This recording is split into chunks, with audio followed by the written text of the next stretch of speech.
बच्चों, आज अपने बात करेंगे नेपोलियन बोनापार्ट के बारे में। इससे संबंधित कई क्वेश्चन पूछे जाते हैं। सर्वप्रथम अपने बात करेंगे नेपोलियन बोनापार्ट का प्रारंभिक जीवन।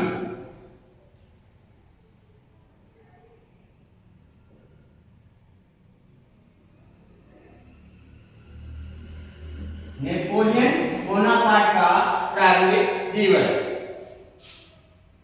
नेपोलियन का जन्म 15 अगस्त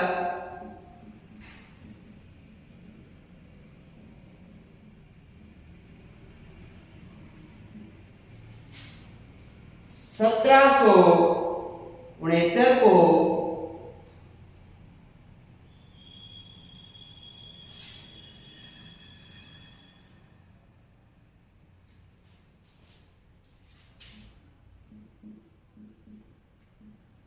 कोर्सिका द्वीप के एक निर्धन वकील कार्लो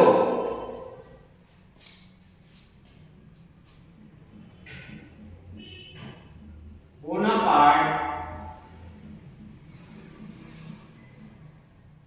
के यहां हुआ। कार्लो बोनापार्ट नेपोलियन के पिता थे। उसकी माता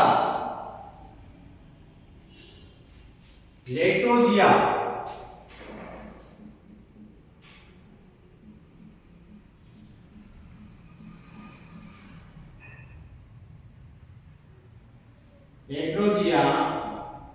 अत्यंत सुंदर महिला थी।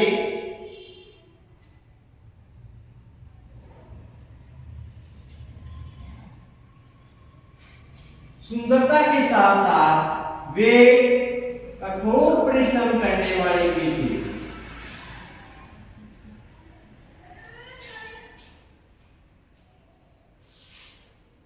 नेपोलियन के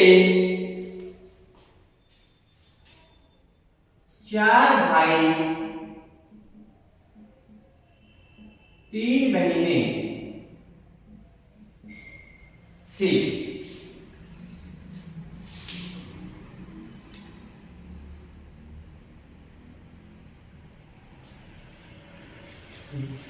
नेपोलियन को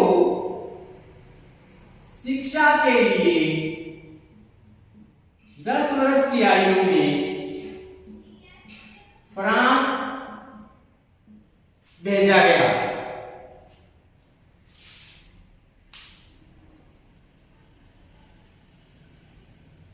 वहां के सैनिक स्कूल में शिक्षा प्राप्त की।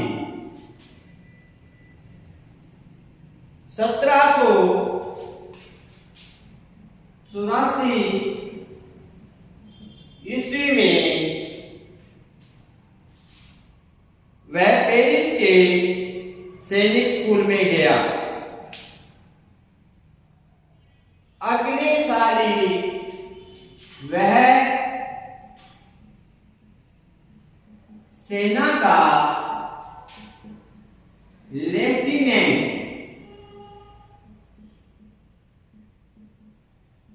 बना दिया गया।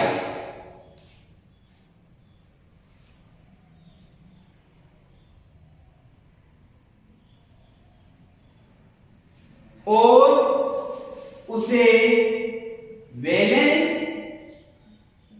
शहर में नियुक्त किया गया।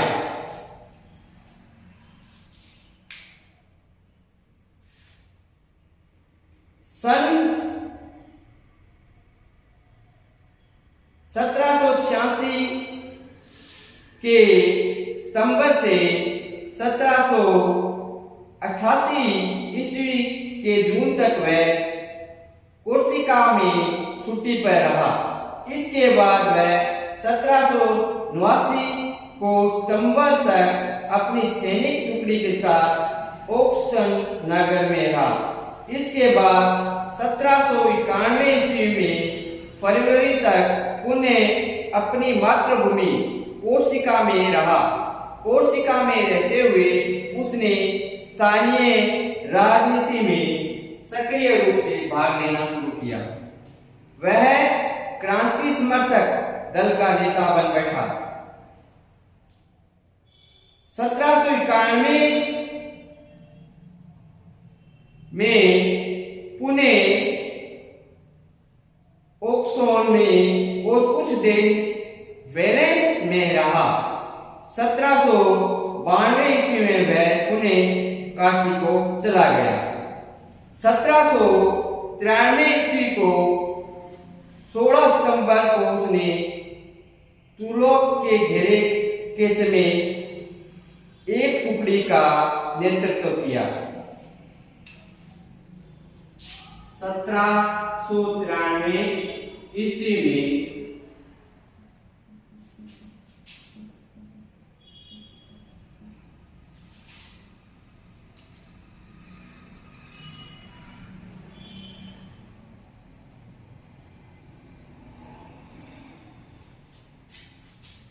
तुलू के घेर की एक टुकड़ी का नेतृत्व नेपोलियन बोनापार्ट ने किया। इन दिनों टूलो नगर में प्रतिक्रियावादी उपद्रव उठ खड़ा हुआ था। राष्ट्रीय महासभा का अधिवेशन इसी नगर में हो रहा था। उत्तेजित भीड़ ने महासभा के सभा स्थल को घेर लिया। महासभा के सभा स्थल को घेर लिया, परंतु नेपोलियन बोनापार्ट ने अपनी चतुरता से उस आंदोलन को दबा दिया और वहां पर उपद्रवियों को उसने खदेड़ दिया।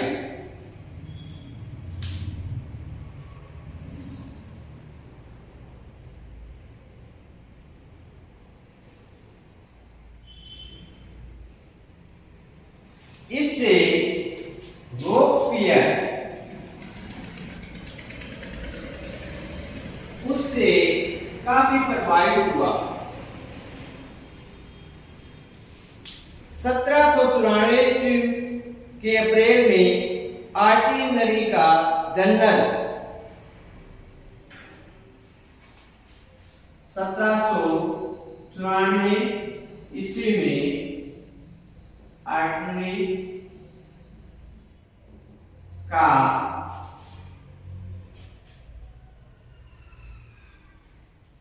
जनरल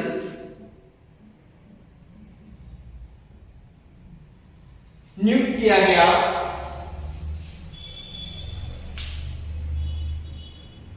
रोबेस्पियर के पतन के बाद उसे गिरफ्तार कर लिया गया, लेकिन 20 अगस्त को उसे छोड़ दिया गया। उन्हें पुराने पद पर नियुक्त कर दिया गया। 1795 ईस्वी मई मास में उसे भिंडी के अभियान पर जाने का आदेश मिला, लेकिन नहीं गया और पेरिस में जमा रहा। इस वर्ष कन्वेंशन के भंग हो जाने के बाद जिन 5 सदस्यों का संचालक मंडल बना था, उनसे नेपोलियन ने अच्छी मित्रता कर ली। इसी वर्ष 5 अक्टूबर को राजतंत्र के समर्थकों का विद्रोह उठ खड़ा हुआ। उस विद्रोह को दबाने में नेपोलियन ने अपनी योग्यता का परिचय दिया। परिणाम स्वरूप आंतरिक सेना का कमान मिला। सेनापति के माध्यम से उसे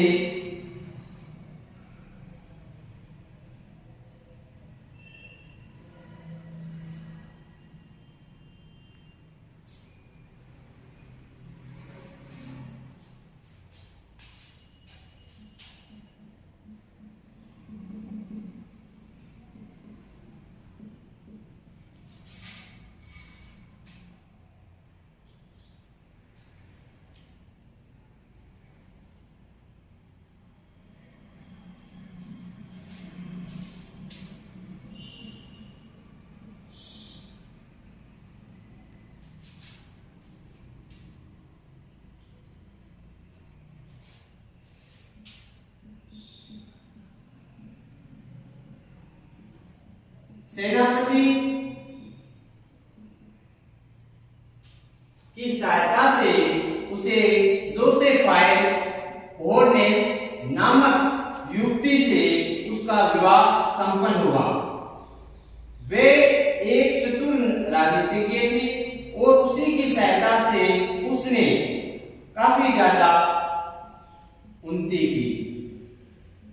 उसने नेपोलियन बोनापार्ट की उन्नति में अपना अहम योगदान दिया।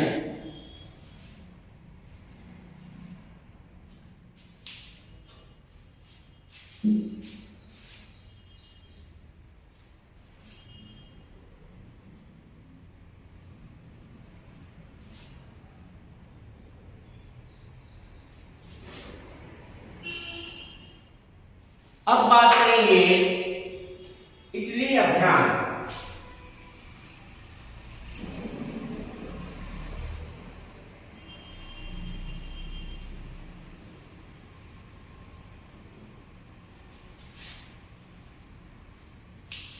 इस समय फ्रांस की स्थिति काफी सुधर गई थी। इंग्लैंड को जीतकर फ्रांस ने वहां एक पिछलघु गणतंत्र स्थापित कर दिया था। बेल्जियम तथा राइन नदी के किनारे के सभी जर्मन राज्यों को भी फ्रांस ने जीत लिया था। फ्रांस ने जर्मन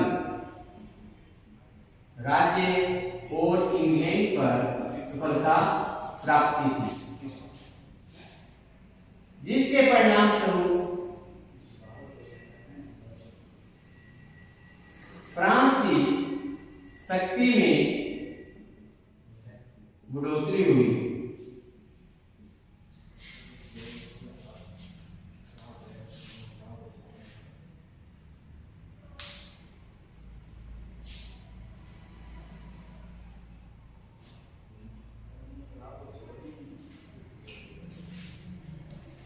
पस्सा, स्पेन,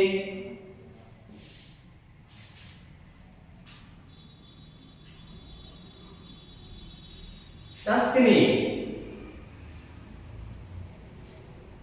ये प्रदेश उस समय युद्ध से पीछे हट गए।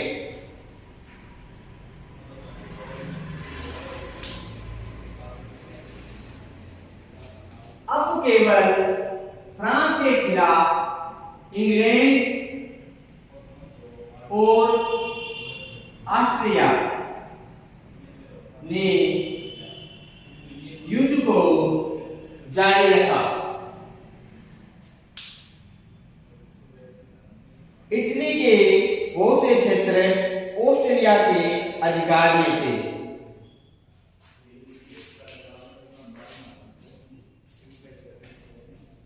इटली के जो बहुत से क्षेत्र थे उन पर ऑस्ट्रिया का अधिकार था।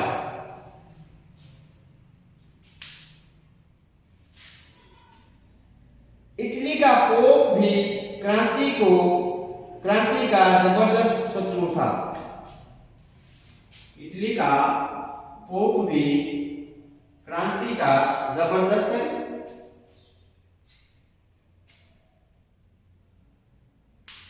शत्रु था। उसी के इशारे में फ्रांस में कई धार्मिक उपद्रव भड़के थे। अतः फ्रांस के लिए इटली पर आक्रमण करना बहुत अनिवार्य था। बोनापार्ट का इटली अभियान सैनिक विशेषज्ञों की दृष्टि से युद्ध कला का अपने ढंग का अनोखा उदाहरण है। श्रेष्ठ कोटि के रण कौशल का परिचायक है। नेपोलियन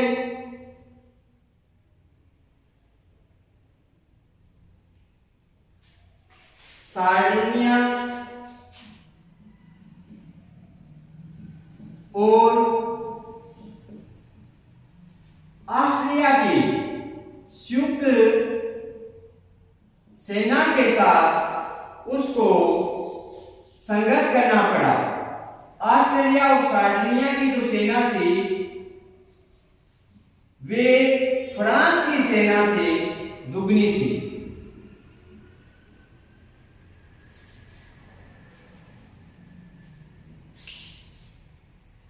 नेपोलियन के पास जो सैनिक थे उनके पास ठीक पोशाक भी नहीं थी, अधिकारियों तक के पास तक जूते नहीं थे। इसलिए नेपोलियन ने शत्रु सेनाओं को आपस में मिलने का अवसर न देकर उन्हें पृथक पृथक करके पराजित करने का निश्चय किया। सर्वप्रथम उसने ढींगों के स्थान पर ऑस्ट्रिया को पराजित करके उसे खदेड़ दिया।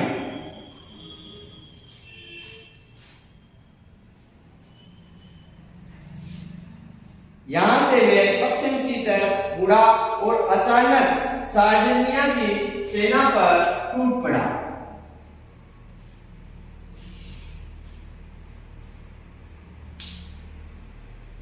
और वोल्वी नामक स्थान पर उसे पराजित कर दिया। यहां पर नेपोलियन ने अपने रणकौशल का परिचय देते हुए सार्डिनिया की सेना को पराजित कर दिया।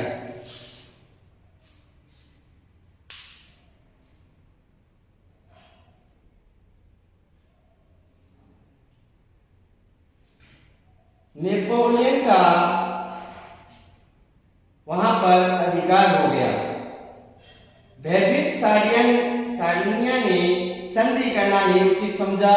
संधि के अनुसार सार्डिनिया ने सेवाई और नीस के प्रदेश सेवाई और नीस के प्रदेश फ्रांस को सौंप दिए।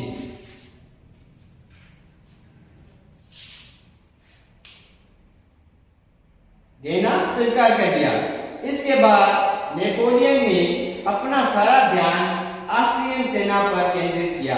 सबसे पहले उसने ऑस्ट्रिया के इटालियन राज्य लोम्बार्डी को जीत लिया।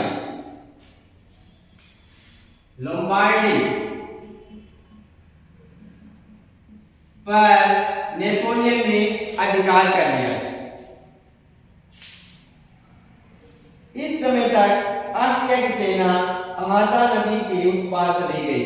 शत्रु सेना तक पहुंचने के लिए उस पुल को पार करना जरूरी था, परंतु इस लंबे पुल के दूसरे किनारे पर ऑस्ट्रेलिया का तोपखाना था। नेपोलियन ने भयंकर गोलाबारी के उपरांत भी युद्ध पुल पार करके शत्रु सेना को पराजित कर दिया। इस प्रकार ऑस्ट्रेलिया की सेना पराजित हो गई और नेपोलियन की सेना का अधिकार हो गया।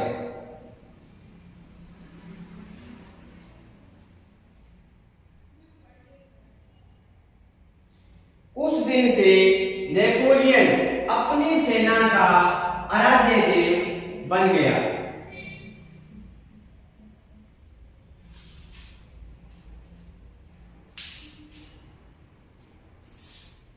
इस युद्ध के फलस्वरूप मिलान प्रदेश पर उसका अधिकार हो गया।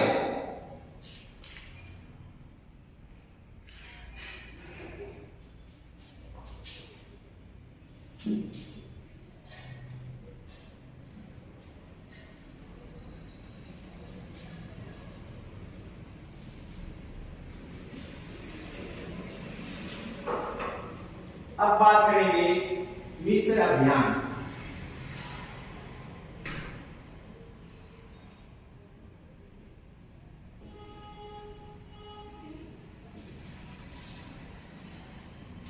अब फ्रांस को केवल इंग्लैंड से लड़ना रह गया। फ्रांसीसी क्रांति के आरंभ में इंग्लैंड के बहुत से लोगों की जो सहानुभूति है वे क्रांति के साथ थी, परंतु जब क्रांतिकारियों ने हत्याओं एवं जुल्म का सिलसिला शुरू कर दिया तो अधिकांश अंग्रेज क्रांति के विरोधी हो गए। 1793 ईस्वी में जब फ्रांस ने महादेशीय युद्ध छेड़ दिया तो इंग्लैंड में अन्य देशों की सहायता के लिए युद्ध में कूद पड़ा। प्रारंभिक असफलता के बाद फ्रांसीसी सेनाओं ने यूरोप के मित्र राष्ट्र की सेना को पराजित कर दिया और उसे खदेड़ दिया। उन्हें संधि करने के लिए विवश कर दिया। अब केवल इंग्लैंड मैदान में रह गया था।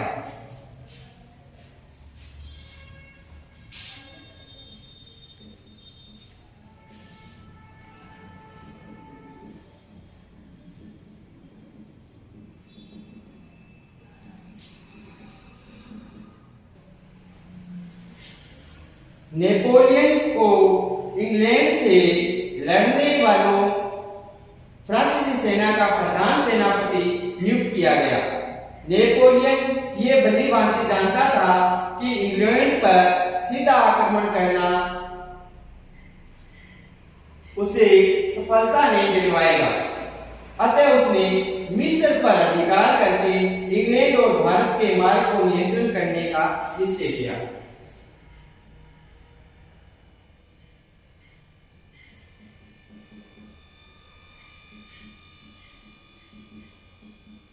नेपोलियन ये जानता था जो इंग्लैंड की शक्ति है वो भारत में इंग्लैंड द्वारा जो व्यापार किया जा रहा है उससे उसकी शक्ति सुदृढ़ है।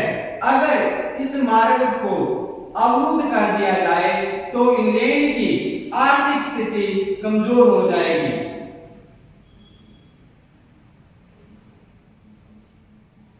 आर्थिक स्थिति कमजोर हो जाएगी।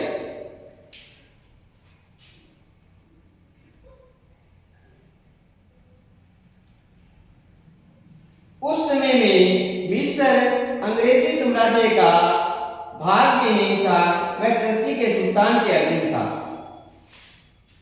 मिस्र था वो टर्की के सुल्तान के अधीन था।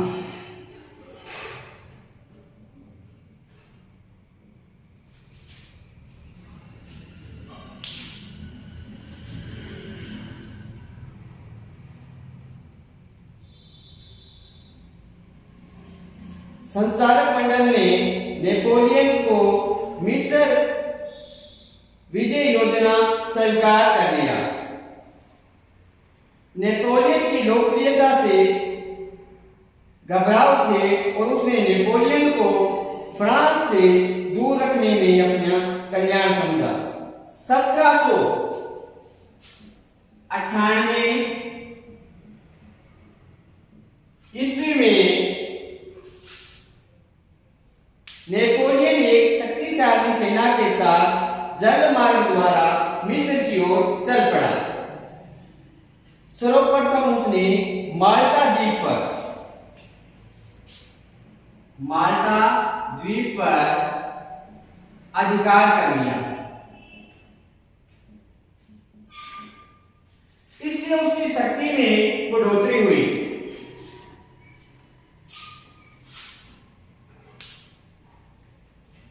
उसके पश्चात एक अन्य बंदरगाह पर भी उसने अधिकार कर लिया।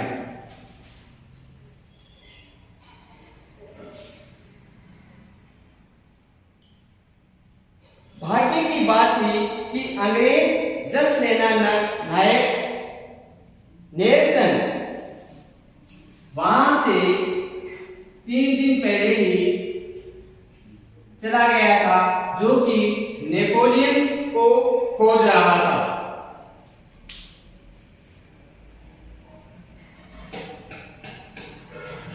यदि रास्ते में नेपोलियन की मुलाकात नेल्सन से होती तो इतिहास कुछ और ही होता।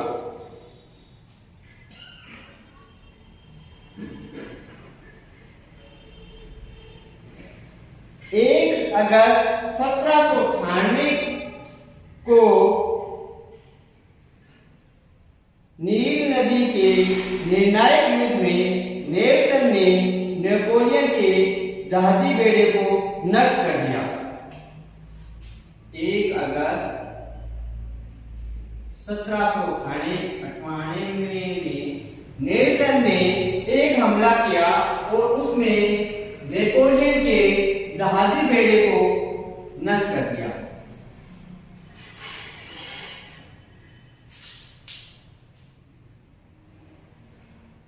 केवल और 2 फ्रीगेट किसी प्रकार बच निकले।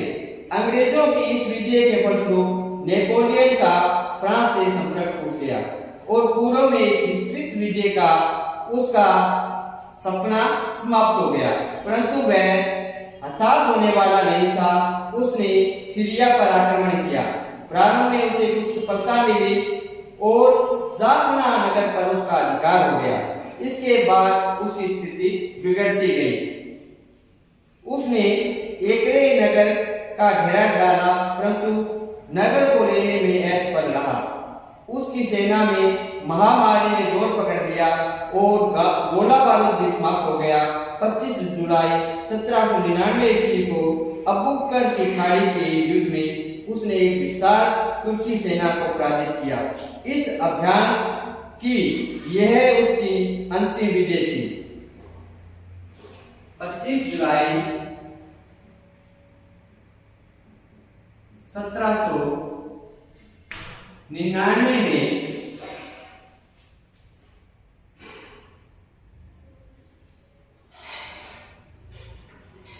अबुकर की खाड़ी में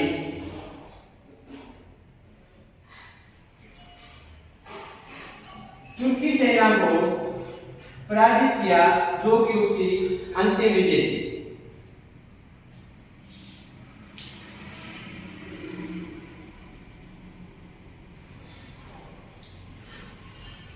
यहां से उसने पेरिस के लिए प्रस्थान किया और समूचे मार्ग में लोगों ने उसका स्वागत सत्कार किया। लोगों के उत्साह को देखकर नेपोलियन ने अपने एक साथी से कहा, ऐसा प्रतीत होता है कि प्रत्येक व्यक्ति मेरा इंतजार कर रहा था। यदि तनिक पहले आता तो ये ठीक नहीं होता, और यदि बाद में आता तो ये बहुत देर हो जाती। मैं ठीक समय पर आया हूँ। इसका कथन सत्य सिद्ध हुआ।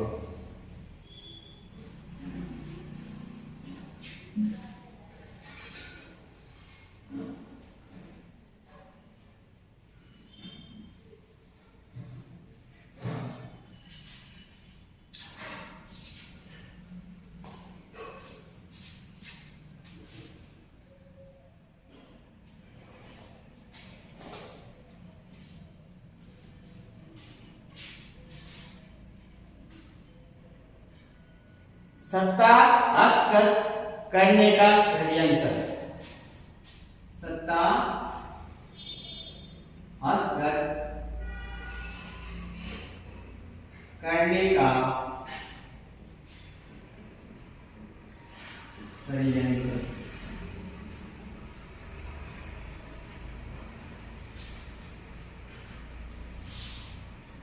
डायरेक्टरी को काम करते हुए 4 वर्ष हो गए थे। इस समय वह बदनामी और अप्रियता को चरम सीमा पर थी। जनता उसकी भ्रष्टता, अयोग्यता एवं असफलता से ऊब चुकी थी। शासन में परिवर्तन चाहती थी।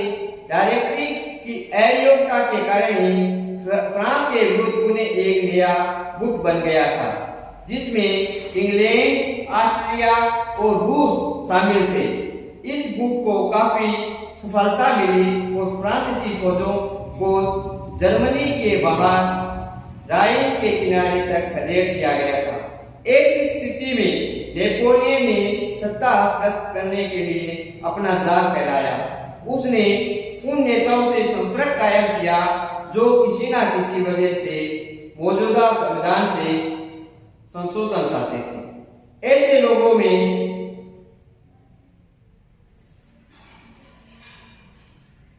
वरास प्रमुख थे। ये दोनों डायरेक्टरी के सदस्य भी थे। नेपोलियन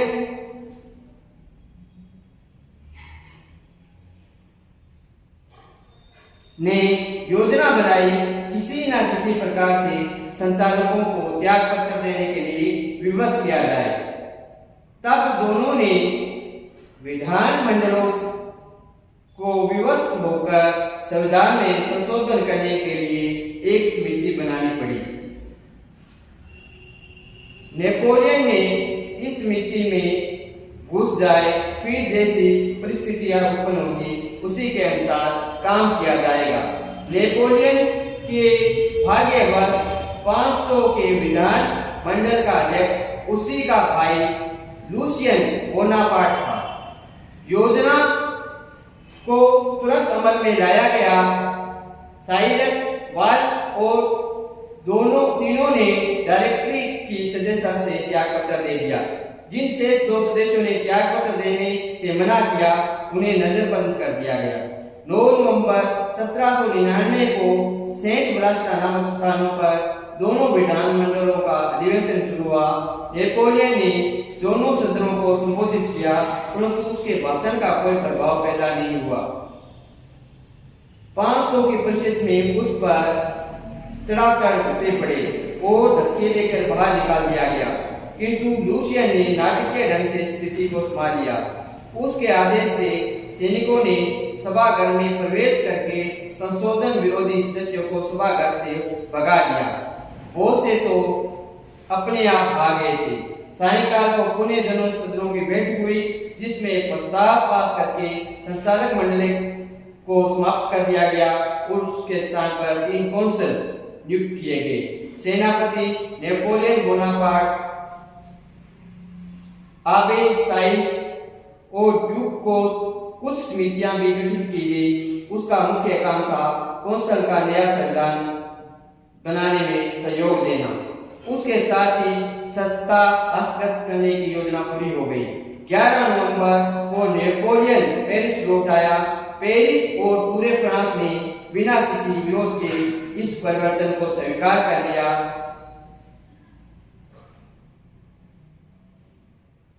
गड़बड़ियों और हस्तगत से लोग उब गए थे। क्रांति के 10 वर्षों ने तो यातायात के लिए अच्छी सड़कों का निर्माण हो पाया था और नए पुरानी सड़कों की मरम्मत की जा सकी थी। मार्ग भी सुरक्षित नहीं रह गए थे। आए दिन राहगीरों तथा डकैतियों के समाचार सुनने को मिल रहे थे। स्कूलों में शिक्षक नहीं थे। संपूर्ण राष्ट्रीय अर्थव्यवस्था जनजीवन अस्त हो चुका था। लोगों ने यह धारणा घर कर चुकी थी कि कोई शक्तिशाली सेनानायक ही देश का उद्धार कर सकेगा। अतः नेपोलियन को प्रथम कौंसिल नियुक्त किया गया, जो तो जनता ने उसका विरोध नहीं किया।